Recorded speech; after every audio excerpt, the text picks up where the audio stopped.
Well, good morning, everybody. Happy Saturday. You know, all week long, we've made good decisions, we've made bad decisions, every single one of us. But right now, you're tuned into the RepcoLite Home Improvement Show, sponsored by Benjamin Moore, and that means you're ending the week on a really high note. We've got a lot of stuff to cover today, and we're going to jump right in. We're in the studio with Scott Vanderberg and Chris Harkema from Vanderwall Brothers. Guys, thanks for being here. Yeah, good morning. Our Thanks pleasure. for having us. Now, Scott and Chris, why don't you first just take a minute to introduce yourselves to the listeners, and then, really quickly just give us an understanding of what Vanderwall Brothers itself is. Greetings all. My name is Scott Vanderberg. Been at Vanderwall Brothers for about 3 years, but I've been in the building and trades hardscape industry for about 18. So it's a passion of my life. Enjoy being there, work with your brick, block, stone, landscape customers. Yeah, good morning. Thanks for having us on. We really appreciate you being here. Again, my name is Chris Harkema. I'm the sales manager here at Vanderwall.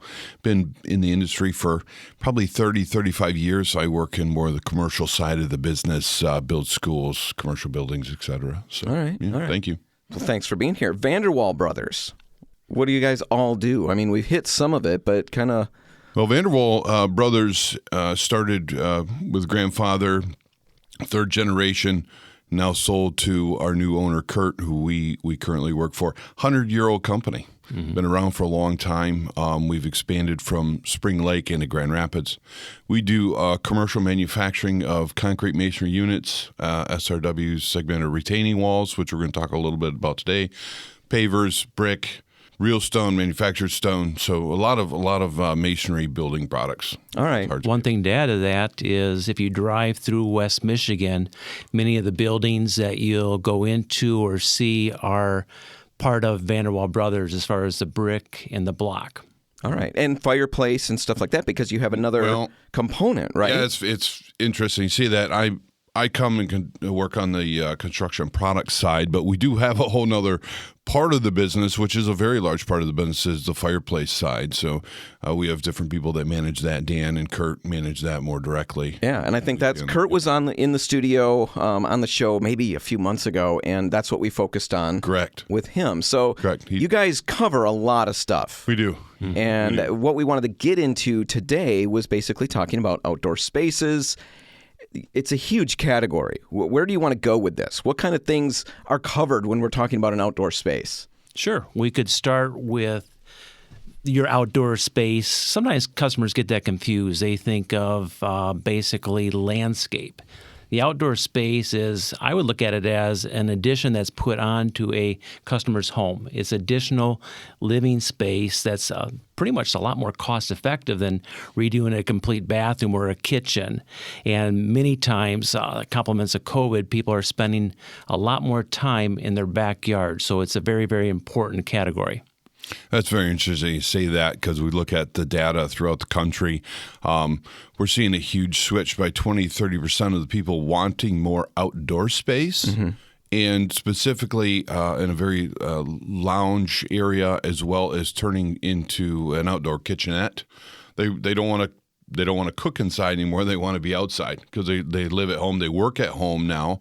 They need that break from being inside the house. So, and we all know the number one place that people spend time is the kitchen in their home. So now we're just transitioning part of that, or we can help transition. What I want to know is, can we get a sink outside? Because when I'm in the kitchen, most of the time is spent at the sink washing dishes. Yeah. I'd love to do that outside. That would feel a lot better. Yeah, right. Yeah, that's we probably just get to carry them into the sink. Okay. So that's how this works. Yes, we can put sinks out there too. Oh, really? You could. I'm sure that's not terribly practical, but at least I could do my dishes outside. All right, so we're talking about that kind of a thing. It's not just our landscaping. Is this what a difference is? I see the phrase or the word hardscapes versus landscapes. Is this what we're doing? We're making a distinction here with we that? are making a distinction. So hardscapes is what we're talking about. Correct. There's a confusion that we see in the industry. Customers come in and they say, I need to redo my landscape. And you have to ask questions because they think about landscape. It could be as simple as someone who cuts grass or puts fertilizer down. But the industry that we're in is more hardscapes, and that is what a customer would walk on, what a customer would feel and touch, perhaps like a retaining wall, perhaps their pavers, patio, front sidewalk, things like that. Mm-hmm. All right. let's talk about what you guys are seeing current trend-wise. What are people doing, right now? We've kind of hit around it, but let's get specific. What are you seeing?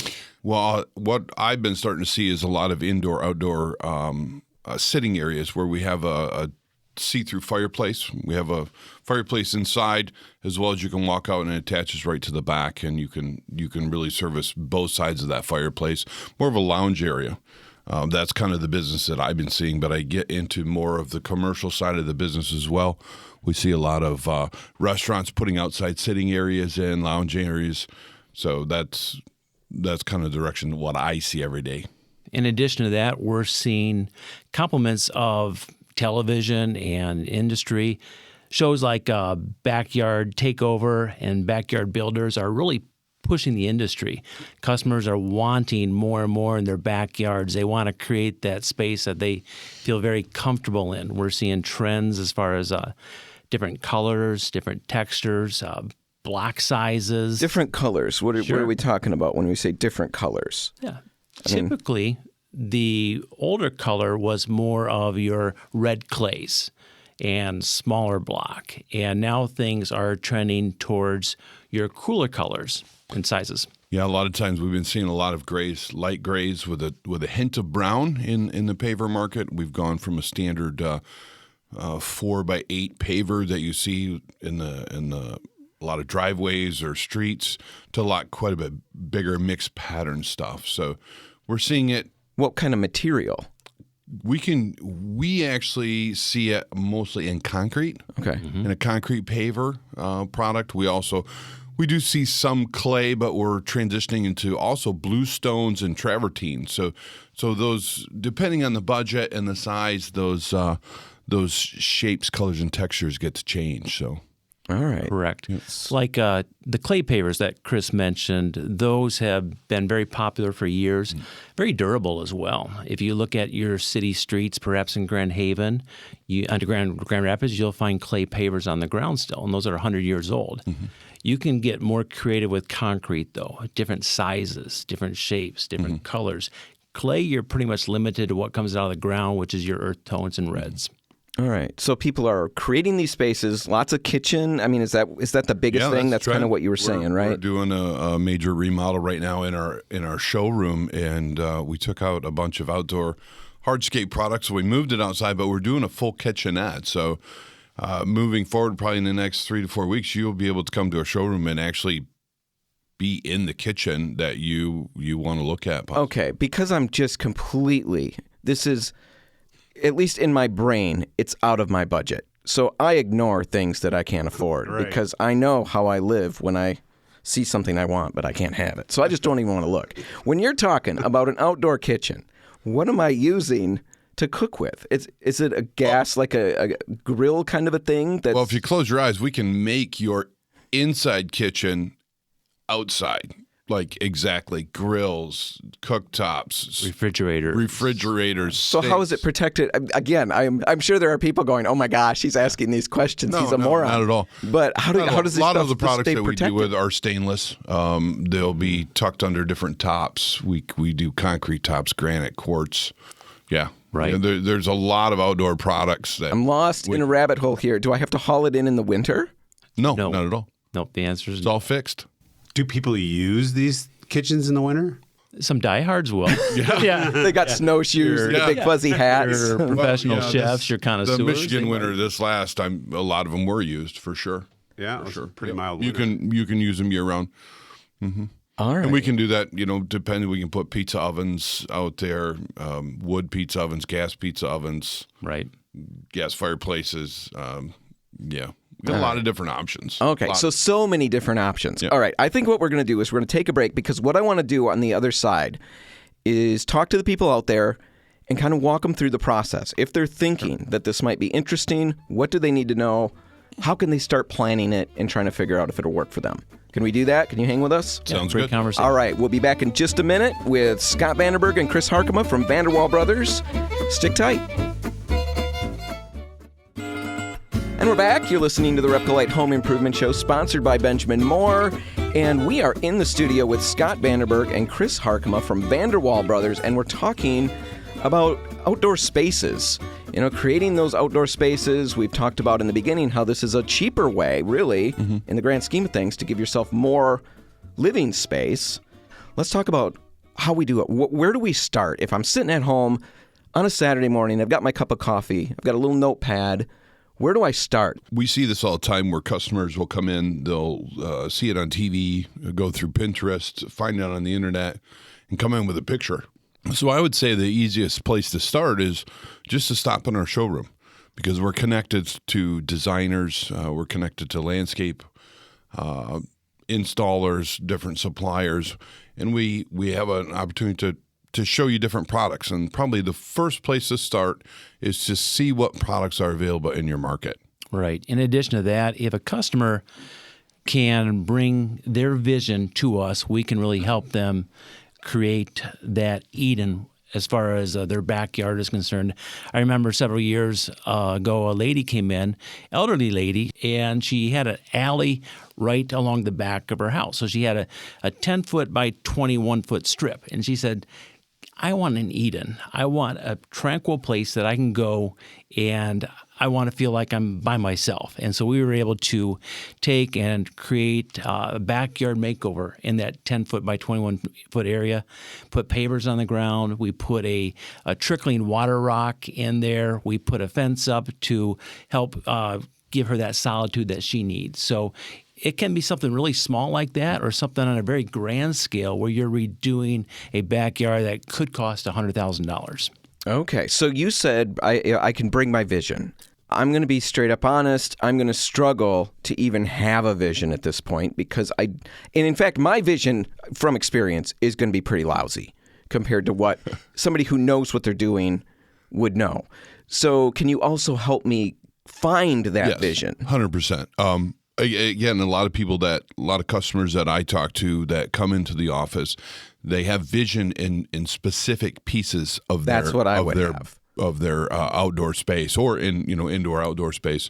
So I'm more the technical side.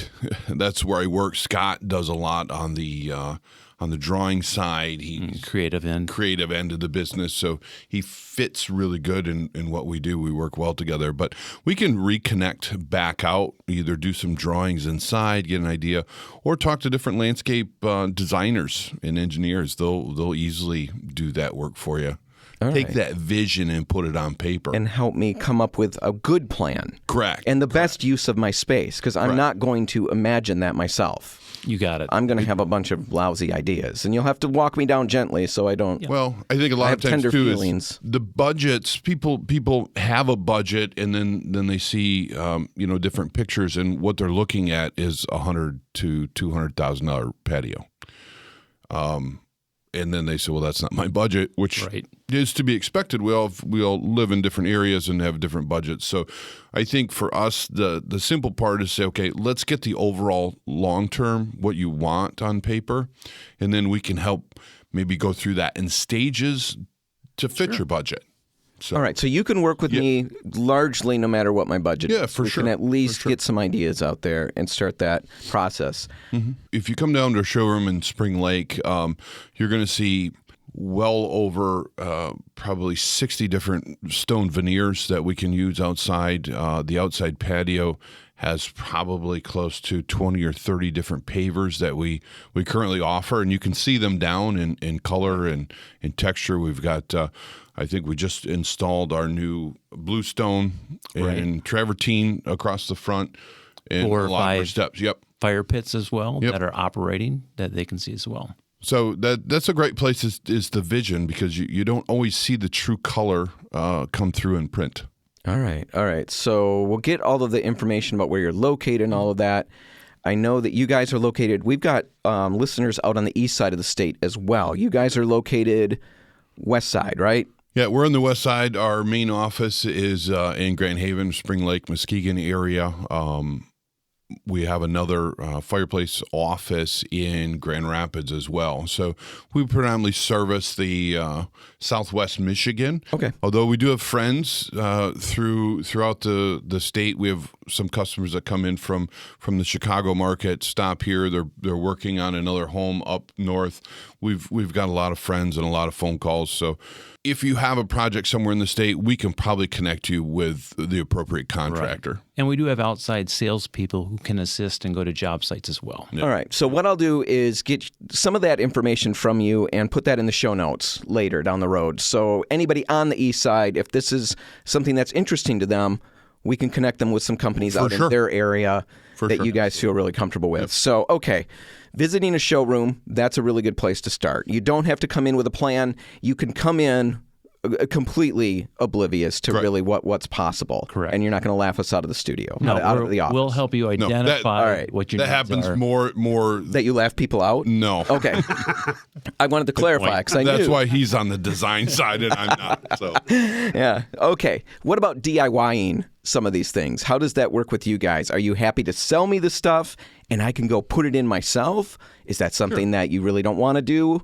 No, that part work? is a huge market for us to do it yourself. And we get people in every week who are looking to put pavers or do their own retaining walls. I would say about 3/4 of the time that's successful for them. Sometimes, like myself, is you get the material home, which in my case it was about 15 pallets of material. I looked at it and I scratched my head and said, I don't want to do this. So I went back and contacted a landscaper. He came in with his crew and was able to get it done soon.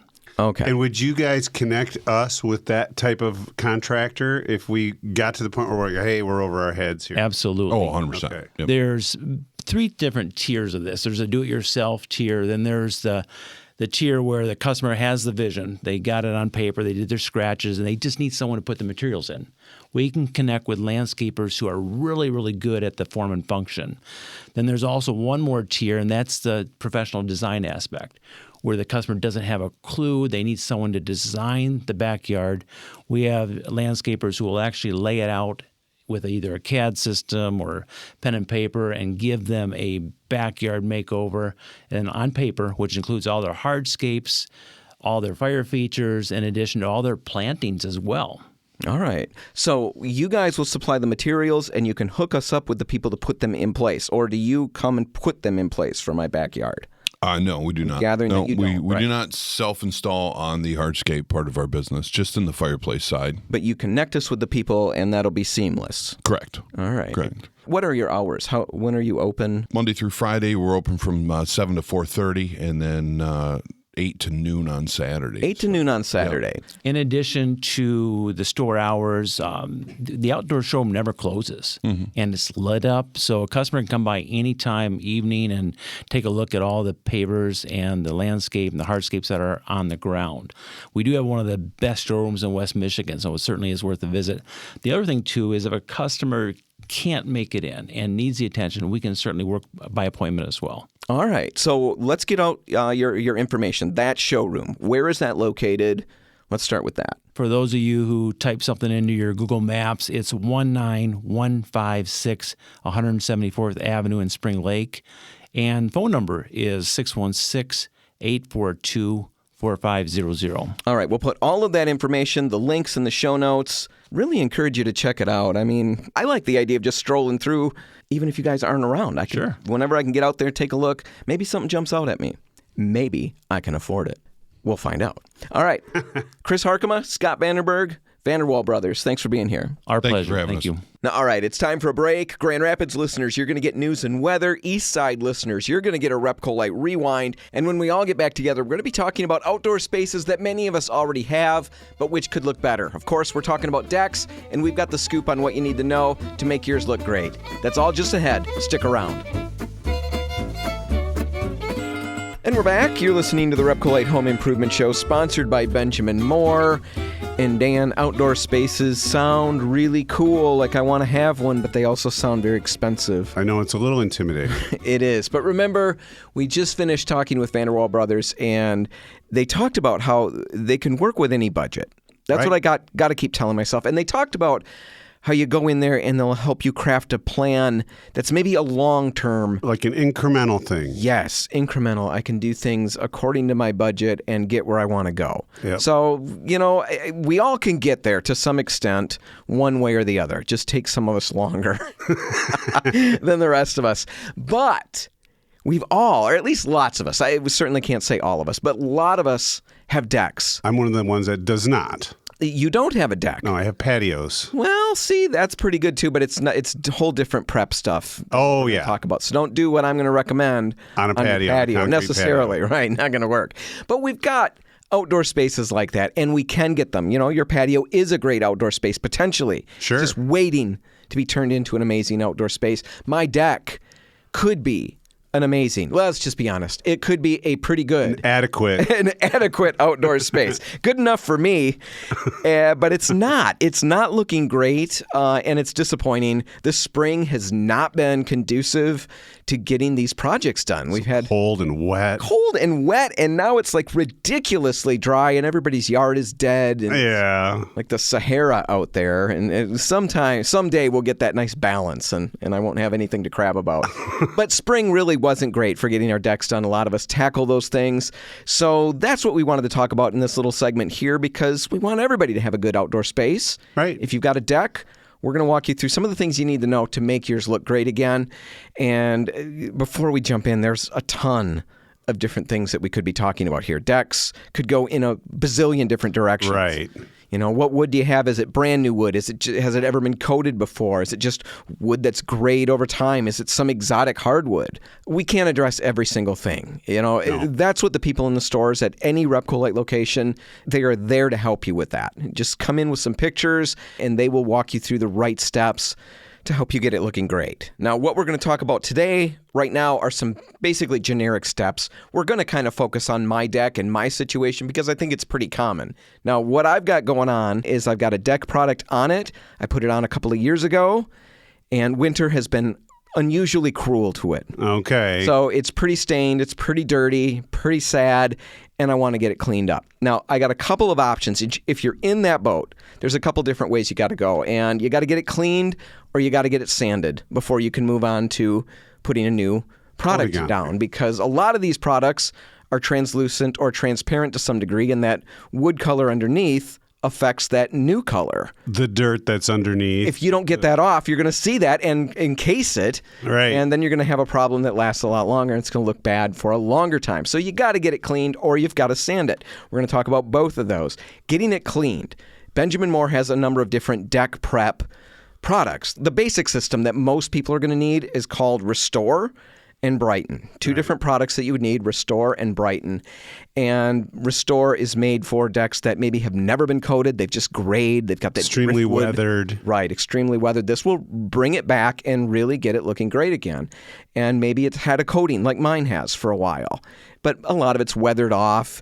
Restore would be great for that. Right. Here's how you apply it. You mix it out. It's a concentrate.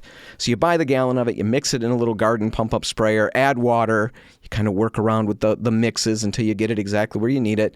Apply it to a deck that you've pre-wet with your garden hose, and then just let the cleaner sit on the boards, 10, maybe 15 minutes. You don't want it to dry out is the big thing. Right. Then you hit it with a scrub brush. While it's still damp. While it's still wet. Now, there are deck scrub brushes. A lot of people opt for a push broom. Because they have one in their garage. Right.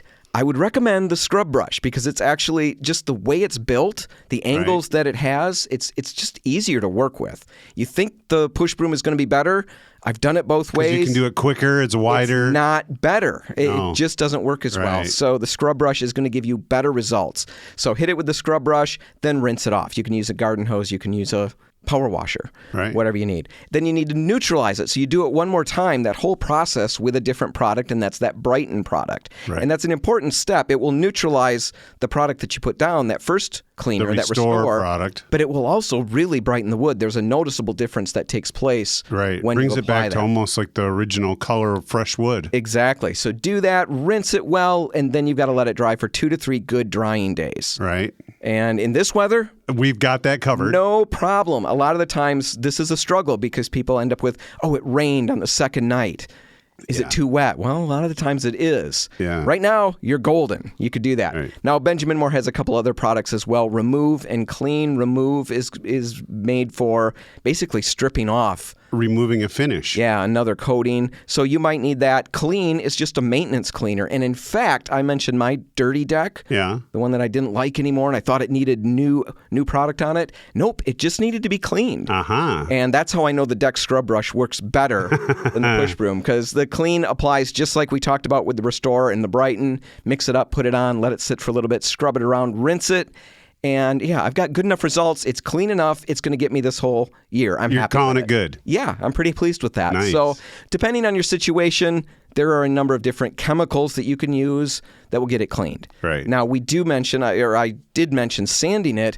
We've got on the west side, for west side listeners, we've got an OnFloor machine. It's a sanding unit that you rent it out with a vacuum. It's so easy to control. You can go over the whole deck. It uses little deck scrub brushes. It's not like the floor sander that you might be used to seeing for an interior floor. No, it zips over the surface. It's really nice to work with, and it will give you absolutely beautiful boards to work on. It'll look almost brand new, and best of all, you can stain it that same day. Right. So get the whole project accomplished all in one day. If you are interested in renting out that machine, you can contact Peter Ogle at RepcoLite. He's the one who runs that program. You can email him, PeterO@RepcoLite.com. Sounds like a song. PeterO@RepcoLite.com. Or you can use the chat function on the website. Peter runs that as well. All right. Or you can just call any of our stores and they'll put you in contact with Peter and you can get on the schedule And have the reserve it for a expert help you weekend. through the project. Exactly. All right. There's a lot of other things we could get to. We really don't have time. When you get all of that done, it's time to put your product on. Swing out to any RepcoLite location. We'll walk you through the different products that are out there and help you find the best one for your situation. All right, we're going to take a break right now. When we come back, we're going to be talking about mistakes that people make when choosing front door colors, and more importantly, how to avoid them. That's all just ahead. Stay tuned. And we're back. You're listening to the RepcoLite Home Improvement Show, sponsored by Benjamin Moore. And Dan, let's talk about front door colors. Yeah. You know, we talked about painting front doors last week. Now let's talk about the colors that you're choosing, because that color really matters. You know, the front door sets the tone for the house. It's an easy way to infuse, your personality into the exterior on a small scale without having to buy tons and tons of paint, which we certainly advocate buying tons and tons of paint. But we don't require it because it's Right. America and we want you to do what you want to do. But if you want to make a big impact with a small amount of paint, I can't think of a better project outside. Right. It's the main focal point of the front of your home. Yeah, and we know that. So even for people driving by, because when I drive by houses, well, at least this is what I do, and I'm making the grand sweeping assumption that everybody thinks the way I do. That is a great assumption. Yeah, I'm pretty sure I'm right. Anyway, when I drive past houses, I'm checking out that front door, not intentionally even. Right. I'm not Your looking eyes at are it. just drawn to it. Exactly. That's what front doors are. That's the importance. That's the power that they have. So you want to make sure you get the color right, but there are a ton of mistakes, common mistakes that people make all the time, Dan. According to your judgment. According to my judgment. And we want people to avoid those. So we're going to go over a bunch of different mistakes. And I have them listed as number 1, number 2, number 3, but they don't really go in order. Right. I'm just saying that so we can understand when I move from one that I've left the previous one. Now, before we jump into that, though, a quick caveat. A front door project, painting that front door, is a really quick project. And it's very inexpensive. Right. Talking an hour, couple hours of work. You're talking probably a quart of paint, handful of tools. So Easy. if you're going to make a mistake on any kind of, design project, painting project, the front door one, that's Might be the best even one though, to... Right, even though everybody can see it, it still might be a really good one to push the boundaries on. So a number of these mistakes are going to be about, making sure you get the right color and being, a little bit safe with your color. I do want to, kick against those a little bit. Balance that. Right, balance that with the idea that if you really are that person who wants to roll the dice and try something new, this is probably a great place to do that. Much better than doing your whole living room in a crazy color. Because if you hate it, you can fix it very inexpensively. So keep that in mind as we work through them. All right, first mistake. People make it all the time. They choose colors that don't fit the style of the house. Right. We get lost in the idea of, we find out pictures online is really where the problem comes from. We fall in love with certain colors. This happens to me all the time. I'm trying to figure out where to go with my front door color. I've got a number of things that are limiting me, or at least feeling like they're limiting me. So I haven't done anything yet, but I still spend a fair amount of time looking online, trying to find some ideas and some inspiration. And I'm always drawn to these old world houses. With the stone. Oh, yes. They're amazing. They look like hobbits might live there, or Right. knights or something. And the doors are glossy. You know, there's layers of paint on them, which Right. I actually like. I like that old look. It just feels ancient. And bright colors, all of that I'm really drawn to. Well, the thing is, I live in a brick ranch, and my door is steel. So Right. I don't know that that's going to translate Correct. Right. easily. Now, that's an extreme example, but it does happen a fair amount where people will pick a color or a finish or something along those lines that it just doesn't match the overall architecture of the house, the Right. style of the house. Just keep that in mind. And keep that in mind as you're browsing around looking at pictures online, that when you fall in love with a certain color, you know, Look at the style of the home. and look at what's around it. Because a lot of Yeah. times the material, the siding, that's all playing into our perception of that color. And just dropping that color on our space, Might it's give not a gonna have that- completely different result. exactly. So keep that in mind. That's one mistake.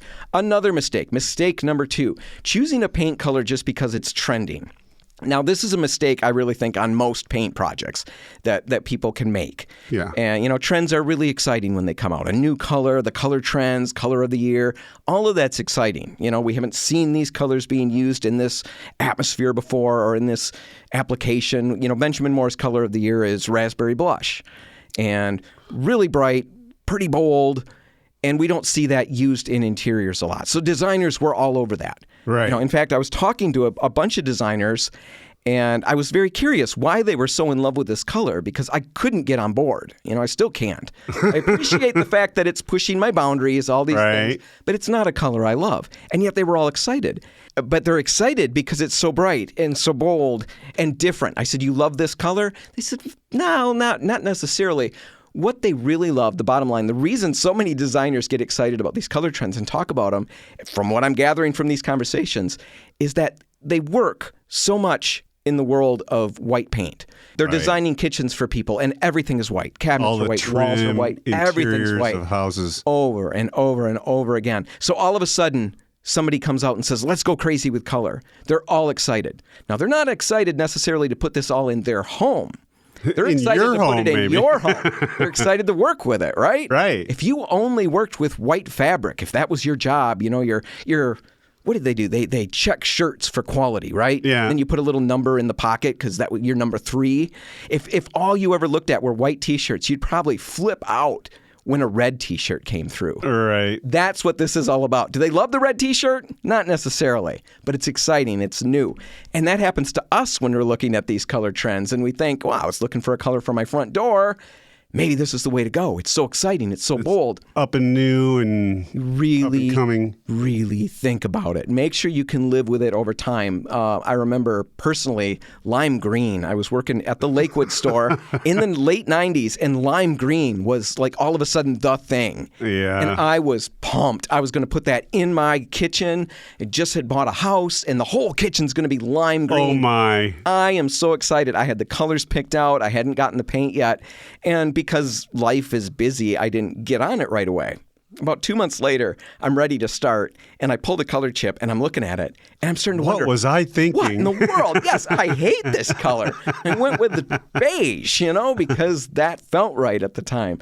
Color trends come and go. They move even through our own minds very quickly. You know, we can love them, we can hate them. Before you jump into a color trend, make sure it's something you absolutely love. This is a color I love, and it's got staying power. I don't just love it now.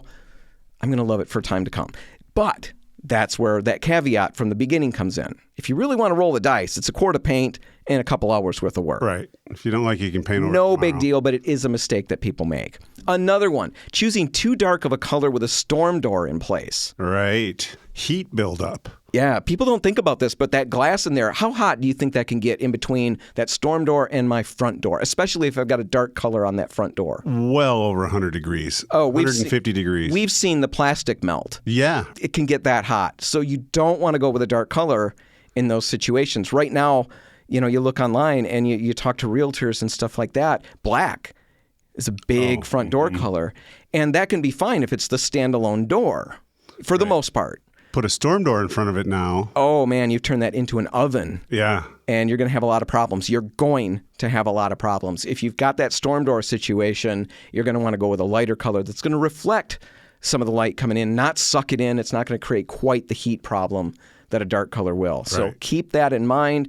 Another one, mistake number 4, choosing a front door color indoors.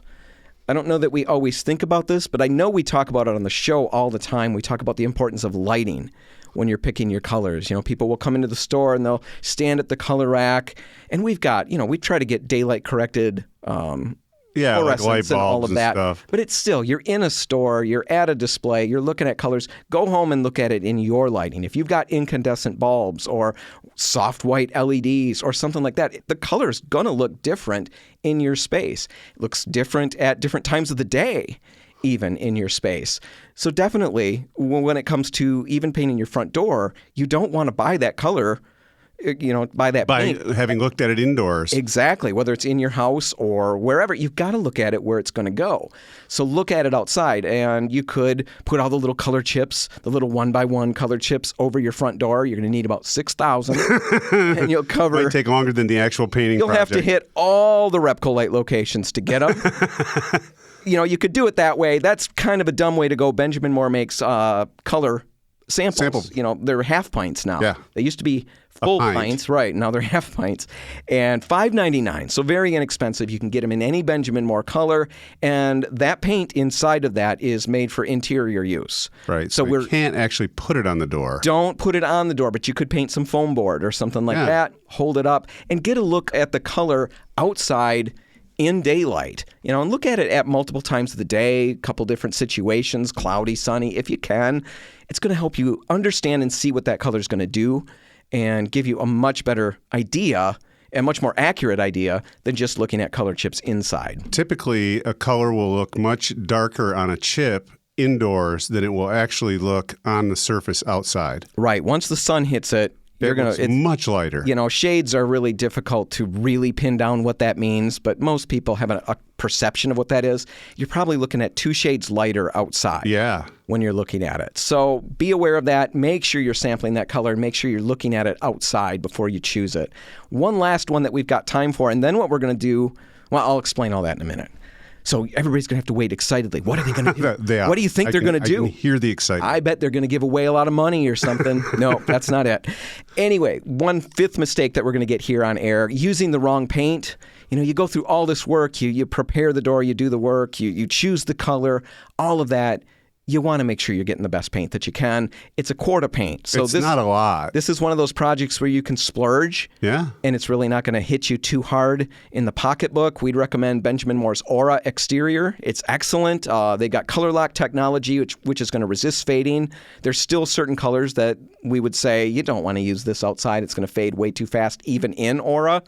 But most colors, it's going to work really well, and it's going to hold that color better than a lot of other paints will. And Aura also is really well known for great coverage and hide. Right. So if you're Fewer going, coats if you're making a big color change. Absolutely. Making that big color change, you want it to hide better. Aura is the way to go.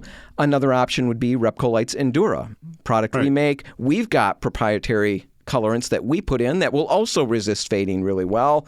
It will help with the hide. Also very high strength, right? And Endura is going to have an excellent price point. So both of those options would be great. Stop into any RepcoLite, talk about what you've got going on. Bring some pictures, stuff like that. We can help you with your colors. We can make some recommendations, all of that. All right. We won't judge you. We're not going to judge you. Not out loud. We won't judge you. Now, I did mention earlier that we're going to do something a little different at the end here. What that is we've got to wrap the show, but Dan and I have more points that we want to talk about. So if you are thinking about painting your front door, we've got more mistakes to avoid. We're going to keep talking and air that part in the podcast. But right now, for the on-air broadcast, we're going to have to wrap it up. I do want to remind everybody who's in the Birmingham area, out on the east side of the state, coming up next week, we've got that front door clinic that we talked about.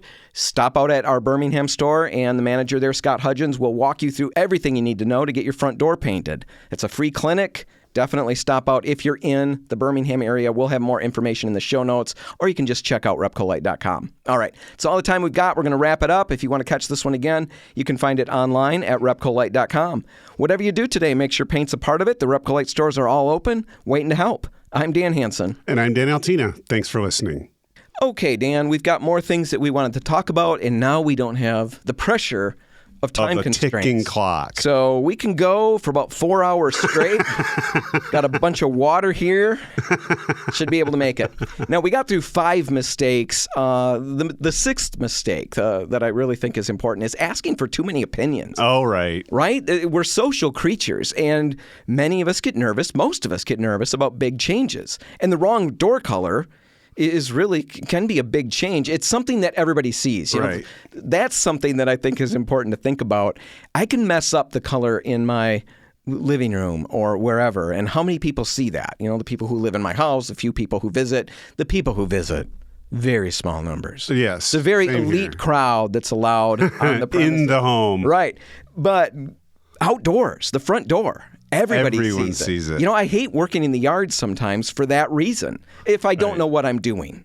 Because I do the same thing. I watched somebody pull a bush out of their yard. It took them forever. They had a million tries at it, how they were going to do it. Man, we're sitting there with pop. Like entertainment. Yeah. You want to go in and watch something, Dad? No, doing just fine right now. And you judge everybody. But the front door color, you make that big mistake and everybody sees it. Yes, you can paint over it and all of that, but you got to wait till it's all ready for that repaint, and you got to live with what everybody sees out there.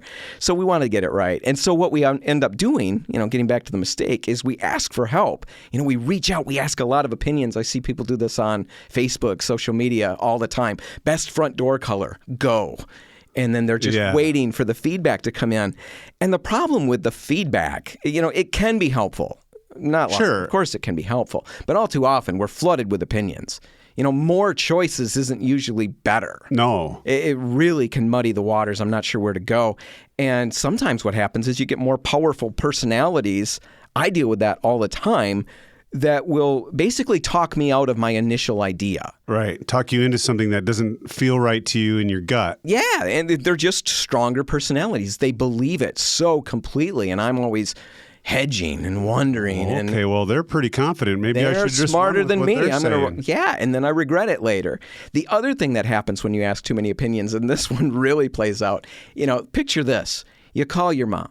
What color should I use? This blue or this green? And she says, definitely the green. You've got to go with the green. That's just amazing. That's the color you need. She leaves. You look at them all. Man, I'm feeling blue. Right. And you do blue. You know you're going to not want mom to visit for a Next long time she comes over, she's going to see that, and she's going to remember. You asked for her opinion. And you disregarded it. And people, your own mother. People don't like that. I don't like that. You know, you ask for my opinion. The kids do that all the time. Dad, what do you think about this for my paper? And you tell them, you know, here's what I would do, and this is what I think. I think this is brilliant. And then you talk to them. I talk to them about a week later. What'd you do for that paper? Oh, I went with this completely different idea. Yeah. Well, what was wrong with mine?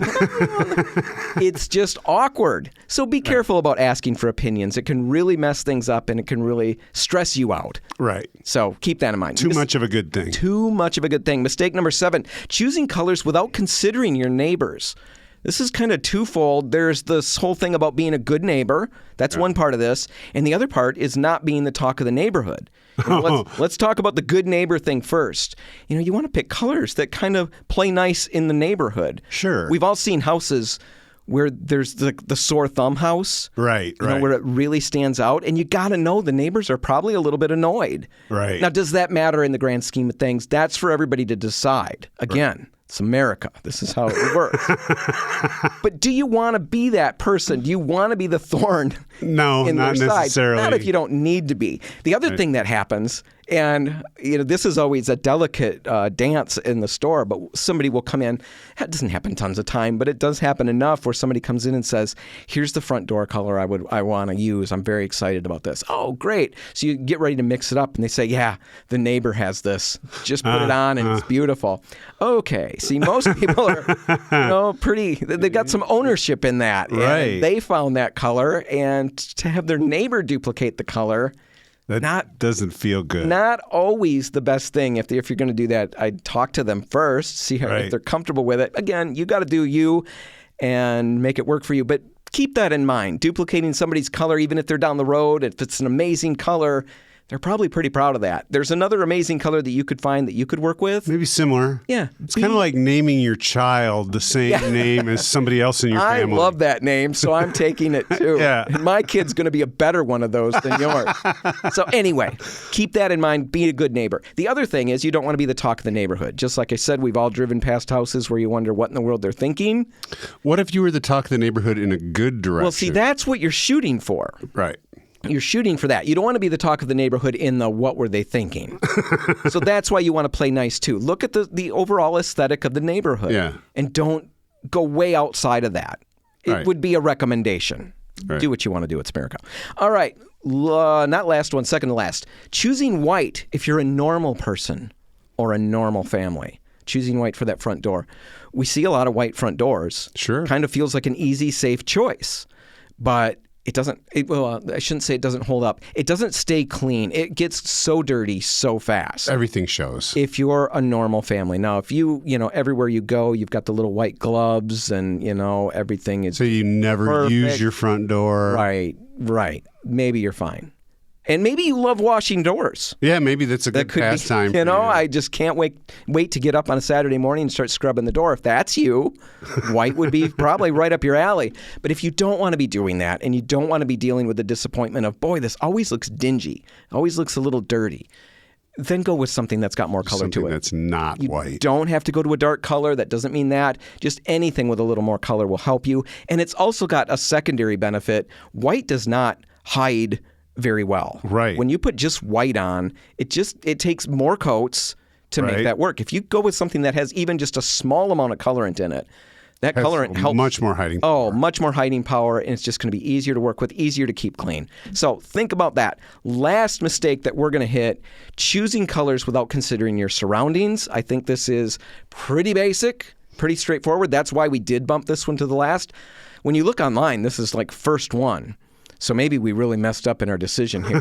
But I really feel like most of us look at the overall surroundings of the house, the area, and we choose a color that's going to work with that. Keep those things in mind. Keep your siding in mind, of course. The trim in mind, of course. The roof. That's maybe one that sometimes people forget about. Sure. A little it's not bit. right adjacent to the door. But I think most people consider all of that stuff. The bigger things would be landscaping, hardscaping. Plants. Take a step back from your house. I've got the perfect situation.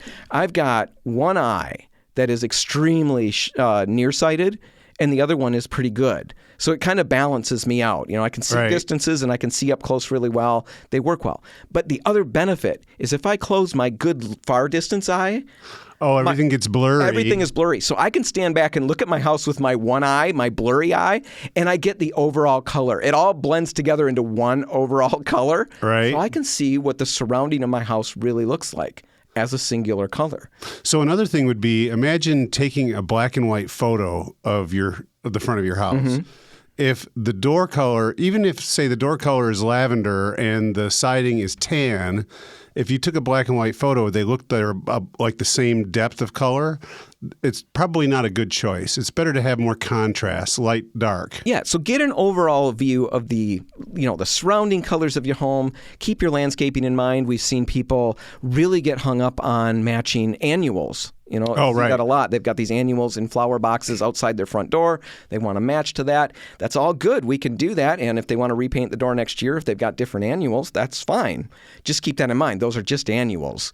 Those are going to move out of there. Right. And probably don't get all hung up on that. Right. Keep those things in mind. Front doors. You can have a huge impact, small space. Minimal amount of work. Yeah, absolutely. I mean, so simple, such huge impact. If you're struggling with colors, stop out at any RepcoLite location. We've got people that can help you who aren't emotionally attached to the end result. Right. We talked about not asking for advice necessarily. You're not getting too much advice. Right. You can stop out at us. You can go with our opinion or not. We'll never even, we'll know because we made it, but we're not going to judge you or be upset about it. Bring a picture. Bring a picture. And another thing that you could check out is Benjamin Moore has a color portfolio app for our phones. Oh, yeah. For iPads. It's a free app, and they've got a lot of different things on there. You've got all the colors that you can scroll through, all the different color Fandex and families, and that's Complementary colors. all of that is really good. But my favorite aspect of that color app is that you can take a picture of a space.